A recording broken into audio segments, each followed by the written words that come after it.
Well, so good to have all of you with us today, whether you're connecting at one of our physical churches or connecting online. My name is Chris, and remember, we're one church right where you are. And we're in part 3 of this series titled Verses. And if this is your first time taking a step in with us, I just want you to know, first of all, you're not going to be lost at all. But I want to encourage you, go back and watch parts 1 and 2. You can find it at tcconline.tv/VS for Verses, or you can text VS to 833-709-0962, and we'll send you the link directly. In fact, maybe you've caught parts 1 and 2, and as I'm talking right now, and I say, hey, do you know a friend that need some relational help, or maybe they're in a messy, broken relational situation right now, and maybe you're thinking of a friend right now. Well, just grab your phone, shoot them a text, send them this link, and just say, hey, why don't you watch this, and let's talk about it together. Well, in this series, we're looking at 4 different battlegrounds that, you and me, we all get to choose which battleground we're going to decide to engage with. One leads to just more of a mess, more brokenness, more relational hurt. The other one leads to healthy, thriving relationships. And we all, I know this is true for you, it's true for me. We all desire to have healthy, thriving relationships, but we also understand that relationships can cause so much hurt, can't they? Well, the first battleground we looked at was doing right versus being right.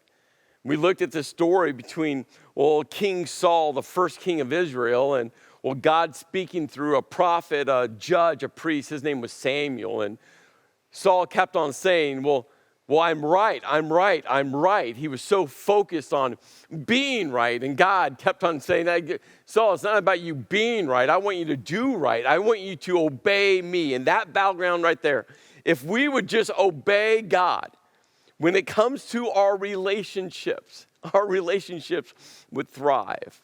But it's when we focus on being right, that so much hurt comes with it, doesn't it? All of that led to the second battleground, and that was reflect versus deflect. It's easy when someone has hurt us to deflect and point our fingers at them. So easy when someone has betrayed us. We want to get back, get our revenge on them. When someone has lied to us, we want to get back at them, and we want to point out their faults. But here's the thing. What God has called us to do is to reflect on ourselves and what He has called us to do relationally. We can't change anyone else, can't we? Can we? We can't fix someone else. We can't make someone else change, but we want to. And what we saw was, in this story between David and Saul, that David paused and reflected, and he owned what only he could own. All of this leads to our third battleground we're going to be looking at today. And I tell you, all of these battlegrounds start to stack on each other. It's going to lead not only to the third one today, but where we're going to get to next week in part 4 of this series. Before we jump into that third battleground, I don't know about your spiritual journey. I don't know how much of the Bible you've read or not read. I don't know if you grew up going to church, or maybe this is your first time ever stepping into church. I don't know how much of the Bible you believe or don't believe. I don't know any of that, but I'm pretty sure all of you have heard of, the 10 Commandments, haven't you? And so many times the 10 Commandments gets relegated to, either this Bible word, law, or maybe a more modern word, rules, or maybe just simply a list of do's and don'ts. And maybe for you, that's what you view as, religion or faith or Christianity or the Bible. It's just this big list of do's and don'ts. And, the 10 Commandments just kind of, feed into that narrative, doesn't it? But you see, there are do's and don'ts of the 10 Commandments. And in fact, the Bible talks about this word sin quite a bit. And sin's all about missing the mark, that God has a set of guardrails for us to live within. And when we live within those guardrails, not only are we obeying, that's doing right, following God, but also breathes life into us, because God knows what's best for us. But it's when we get outside of those guardrails, when we miss the mark, and that's what sin is. And so this list of do's and don'ts, gets connected to, sin as well. But my question for you is this. Have you ever thought about the 10 Commandments as it has to do with relationships? I mean, again, yes, I understand its law, I understand its rules, I understand its do's and don'ts, but have you ever just sat down and read the 10 Commandments and go, man, this is such a great, healthy, relational set of guardrails that, well, if I lived within, it actually breathed life into my relationships. Have you ever? You see, the first 3 of the 10 Commandments have everything to do with our relationship with God. It's don't have any gods before me, don't make their idols, and don't take the name of the Lord your God in vain. This is all about our relationship with God the Father. In fact, the entire storyline in the Bible is about God the Father desiring to have a relationship with his creation, with his people, with you and me. That is the storyline of the Bible. The Bible uses this word covenant, and covenant has everything to do with relationships. So these first 3 is like, hey, this is how to have healthy, thriving relationship with God the Father, God, holy God, sovereign God. It's like keep him number 1. And then the 4th one is actually kind of a pivot point. You said it is keep the Sabbath day holy. The Sabbath was like, it was a way to live life in rhythm, meaning the 7th day was about a day to spiritually rest, spiritually reflect, spiritually renew, to keep God and put him number 1 and trust that God will fill in the gaps. But the Sabbath was also not just about spiritually, but it was also about emotionally and physically and mentally resting, renewal, reflecting. And here's what we all know. When we're tired, physically tired, when we're mentally exhausted, when we're emotionally upside down, how does that impact our relationships? And that's why the Sabbath was a rhythm in which God created us to live in, to keep him number 1, to have a rhythm of rest and renewal. And after those 4, we get into the next 6. And think about it. It's all relational. Honor your mom, mother, and father. Relational. Don't murder. Relational. Don't commit adultery. Relational. Don't steal. Relational. Don't bear false witness. A simple way to say this. Don't lie.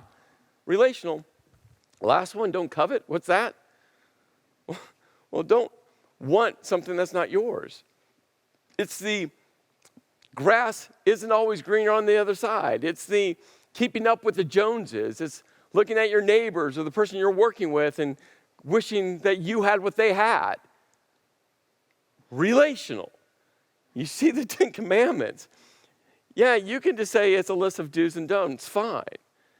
Or you can start listening through that God gave us 10 amazing guardrails that if we followed him, it would help us to have healthy, thriving relationships. See, what we all have to understand is sin, your sin, my sin, wreaks havoc on all of our relationships, doesn't it? Again, don't point the finger at other people's sin. Look at yours. I mean, I got to look at mine. My sin wreaks havoc. My sin wreaks havoc. Well, in part 2, we looked at this gap that formed between David and King Saul, a gap that was formed not, so much because of David, but this gap had everything to do with King Saul. In fact, all of these are, sin. Position was sin. And you might be thinking to yourself, well, how's that sin? Well, Saul failed to realize it was God who placed him as king. In fact, Saul kept his eyes focused squarely on him and not God at all. Sin. Courage. And you might be wondering, well, how's that sin? Well, David had courage not because David was courageous, but because David realized that God was with him.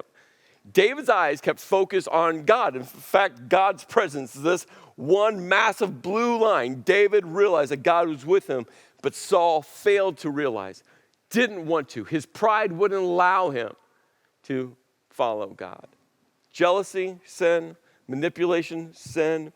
Deceit, sin. And we come back to the fear. And this fear was all tethered because Saul wasn't following, wasn't leaning into, didn't want to realize that God would have been with him if he was humble and followed him. You see, all of that is sin. All of that got connected to Saul. And what we looked at last week in part 2 is, David did something to, create a gap. He cut off the corner of Saul's robe. And in that moment, he reflected and realized he did something. The text tells us that he was conscience-stricken. Why? Because it wasn't his to take. He went against what God had called him to do and not do. And immediately, David went to close the gap. Right away. He could have deflected it all on Saul and said, hey, Saul, you did all of this. I just did one itty-bitty thing. But Saul, you did all of this. But David didn't point the finger, didn't cast blame. David owned what he had to own. And he went out and closed the gap with Saul. Well, this is where, it's going to lead us to the story we're going to look at in our time together today. It's a story that's not one of those really famous stories, like the famous story, like David and Goliath. That's one of those famous stories. This isn't one of those really famous stories, but what we're going to see is David does something that paints such a powerful picture of this third battleground. Now, there's a pretty wide time gap between the moment where God, through Samuel, tapped David on the shoulder to be king and, to the point where David actually becomes king. It was somewhere around 15 years. I mean, that's a long time for David to wait to be king. In that time, King Saul had died a pretty brutal death. He got injured on the battlefield, and then he killed himself. One of David's closest friends, who happened to be a son of Saul, his name is Jonathan. Jonathan had died on the battlefield. I mean, David had ran for his life. I mean, chaotic journey, but finally David is king. Finally, David sits on his throne in Jerusalem, and this is where we're going to pick up the story. If you have a Bible, turn with me to 2 Samuel chapter 9, 2 Samuel chapter 9, and this is where we're going to step in. King David asks, is there anyone still left of the house of Saul? I mean, a lot of them had died. And I just can't even imagine David bringing up Saul's name, the guy that repeatedly tried to kill him, the guy that betrayed him, the guy that deceived him, tried to manipulate. I mean, Saul, but he's like, is there anyone left? And he goes, whom I can show kindness for Jonathan's sake. Jonathan, meaning his close friend, son of Saul. Now there was a servant of Saul's household named Ziba. They summoned him to appear before David, and the king said to him, are you Ziba? And he goes, at your service. And David asked, is there no one still alive from the house of Saul to whom I can show God's kindness? Now we got to stop here for a moment. When you hear the word kindness, what comes into your mind, into your spirit? When you hear the word kindness, what gets attached to it? When you think of being kind, what does that look like? You see, in the Hebrew, which is what the ancient Jewish scriptures, the Old Testament, is written in, the Hebrew word for kindness here in the text is the Hebrew word hesed. And that word hesed, in Hebrew, it actually gets connected to our modern word love. But it's not just as simple as love. You see, it has everything to do with unfailing love or loyal love or steadfast love or faithful love. If you grew up reading the King James, you heard the phrase loving kindness. You see, this starts to paint the picture for this one Hebrew word, for kindness or for love. But you see, this wasn't about a feeling or an emotion. It had everything to do with love in action. You see, hesed isn't just an emotion that you feel inside towards someone. It was something that moved your action. This is why David's like, I want to show kindness, show hesed. And we see this word to show up throughout the ancient Jewish scriptures, our Old Testament. Isaiah wrote it this way. He goes, though the mountains be shaken, the hills be removed, yet my unfailing love for you will not be shaken. Micah wrote these very familiar words. He goes, and what does the Lord require of you? To act justly and to love mercy. The word mercy is hesed. He goes, and to walk humbly with your God. All of these are actions, not just an emotion that you hide inside of yourself. No, this is how you live. This is how you walk. This is how you obey, doing right, following God. Then the most probably famous of all the Psalms, Psalms 23, David wrote it this way. He goes, surely your goodness and love, your hesed will follow me. All action, all the days of my life, and I will dwell in the house of the Lord forever. You see, we come back, and when David says, hey, I want to show them kindness. Whose kindness? God's. God's hesed. You see, so many times we think to ourselves, well, I just don't think I could show that to someone. I don't think I could extend that to someone. That person has done this to me. I can't do it, and maybe you can't. And I think this is what David understood. I'm sure there were still deep wounds from 15 years of what Saul did to him and Saul's family. And that's why he says, I want to show him God's kindness. You see, maybe you don't have the kindness in you, but it's not about what's in you. It's about doing what is right, extending the kindness that God has shown you and extending it, well, to someone else. And David's like, I need to show God's hesed. And Ziba answered the king, there's still a son of Jonathan, but he is lame in both feet. Saul's grandson, Jonathan's son, at a young age, tragic accident. Both of his feet were crippled. So David says, hey, go get him, bring him to me. So they brought him to David, and we're told that when Mephibosheth, such a great name, son of Jonathan, the son of Saul, came to David, he bowed down to pay him honor. And David said, with all of this emotional excitement, he goes, Mephibosheth. And he goes, at your service. David goes, don't be afraid. For I will surely what? Show you kindness. I said, action. It's not just feeling. And then he actually tells him the two actions he's going to show him. He goes, I'm going to restore to you all the land that belongs to your grandfather Saul. Everything that David had taken away from Saul, everything that David had conquered, he's like, I'm giving it back to you. Can you imagine? That came with wealth and power and position and influence. And David's like, I'm going to give that all to you. And it gets better than that. And you will always eat at my table. A place only reserved to those closest to him. Could you imagine if you're Mephibosheth? You knew all the story. You knew the song. Saul killed his thousands and David his tens of thousands. You knew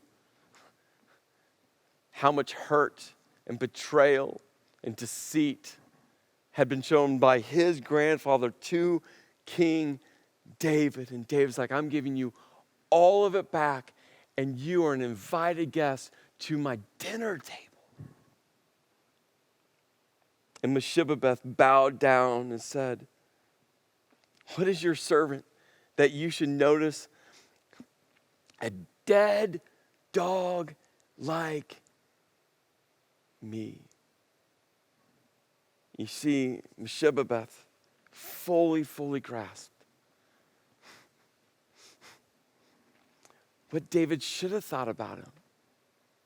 He fully grasped the reality of his grandpa Saul. He fully understood. And he was beyond himself. Like, I'm a dead dog. I'm worthless. I'm nothing. but you're showing me hesed. You see, you got to hold on. You got to hold on to this. You see, forgiveness has nothing to do with the other person. Do you realize that? Forgiveness has nothing to do with the person who has hurt you. Forgiveness has everything to do with you. It has everything to do with you. Are you going to show kindness? Are you going to show love? Are you going to show hesed to the person that has hurt you the deepest? And I know right now, some of you are thinking to yourself, hey, but Chris, if you knew the storyline, but Chris, if you would know the depth of the hurt, but Chris, if you know what that person did to my kids, but Chris, if you know what that person did to my bank account, but Chris, if you know what that person has repeatedly done to me, but Chris, and I know some of you right now, you got your list of but Chris, why you shouldn't show forgiveness to another person. I get it, I've been there. And that's why I think it's so significant that David says, I want to show God's hesed, God's kindness, God's love. Because I still think there's some within David who's like, I'm not sure if I have it in me. But God does. Remember the battlegrounds. Are you going to be right or do right? Remember the battlegrounds. Are you going to deflect everything on that other person? Or are you going to reflect on God and say, God, what have you called me to do? Remember the battlegrounds. Which one? It's easy to stay on the but Chris and start developing your narrative of why you don't want to forgive the other person. But you see, I think about these words that Paul wrote. But God demonstrates his own love. His own love demonstrates action in this.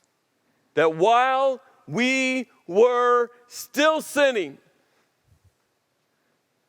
while we're sinning, not as soon as we got everything worked out and we stepped into an area of perfection and we cleaned it all up and had all the right answers. No. While we were sinning, what happened? Jesus Christ died for you and for me. Think about the gravity of that statement. When you want to say, but Chris, that person has done all of this against me. I'm not asking whether or not you have what it takes to forgive. What I'm saying to you is this. When you realize what Christ has done to forgive you, you show that love, that kindness, that hesed, that forgiveness to others. Why? Because you realize while you were sinning, what Christ did for you, what he did for you. We've been looking at this word image of an iceberg. I'm just telling you. And I know this forgiveness thing is massive. Because right now, there's someone that has hurt you that deeply. And you're trying to figure out how to get out of forgiving, or how to spin forgiving, or how to come up with your but Chris list that you want to give me to tell me why you're right. I get it. I've been there. I've been doing church stuff a long time, and church stuff is all people stuff. And we're all messy. Hear me. I get it. But forgiveness is what's below the waterline that leads to healthy, thriving, God-centric relationships. If you don't forgive, you're going to stay above the waterline. And I'm telling you, the only other thing that will grow is bitterness. And bitterness is a cancer. And bitterness will infect every relationship. Hear this. If you don't forgive, you will become bitter. And that bitterness is a cancer, and it will infect every relationship connected to you. Some of you know that because that's what's happening right now. But as you receive Christ's forgiveness, while you were still sinning, while you are still sinning, Jesus died for you. The more you realize the forgiveness that God extended through his Son on the cross for you, that's the only way you will have the capacity to extend that forgiveness to other people. Let me ask you the question. Who do you need to forgive? Who do you need to forgive?